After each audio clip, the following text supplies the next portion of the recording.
Hey everyone, Mike here from workingwithdrones.com. I hope you're well. Today we're going to be taking a look at checking the airspace that you're flying in, which is an important step before you go out and fly your drone. Now I'm going to go through two sources that are go-to sources for myself. One is a paid app called Drone Pilot Canada, and the other is the Natural Resources Canada Drone Site Selection Tool, which is a free resource online. First, let's take a look at the app. So this is just one feature of this app, which I recommend. It's got a lot of great checklists, a lot of other features in there as well, and that'll be a separate video, but this is one element of it, and it's checking your airspace. So we'll zoom in to where I am here on the west coast of Canada in Courtenay on Vancouver Island, and you'll see that it's one of the more restricted places to try to fly a drone in the country, but a good example for this.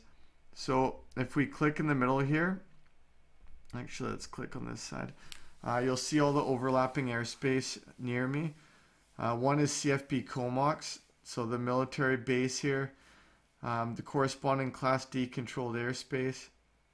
We also have nearby air parks, which my sons love, just a lot of, and as well as the water aerodrome, so a lot of things to contend with.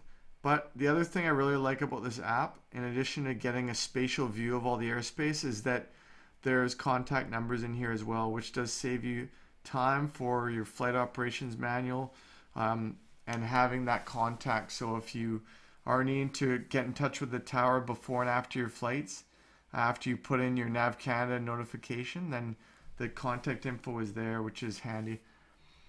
Overall, I really like this app. You can obviously locate where you are on your device and know exactly what airspace you're in, so that's handy. A lot better and easier to consume than the Canadian Flight Supplement or the Designated Airspace Handbook.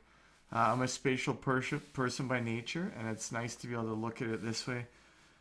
So that's a rundown of the app. Now let's take a look at the online resource. So let's take a look at the Drone Site Selection Tool by the NRC. I've zoomed to an area north of where we were looking at before in the other app. Here I've zoomed in close to Campbell River, so here's the Class E airspace that exists there, the control zone. One of the things I like about this app too is you can switch between your basic or advanced license, and it will cater that advice to you. Actually, let's just show you a quick preview of that. So say let's go back to basic, you'll start seeing red, completely restricted areas for a basic operator. And there it points out the 3 nautical mile control zone and says that basic operations aren't permitted there. So be sure to check that and change it to your type of license. The other thing you can do here, you can center on a location, which is handy, or take the position of your current tablet. So similar to the other app, you can allow location services to have you inside the map if you're on site or planning from a site. And there's some other options here that are fairly useful too.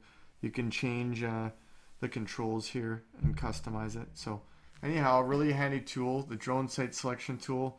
I'm currently on a tablet here, an iPad mini.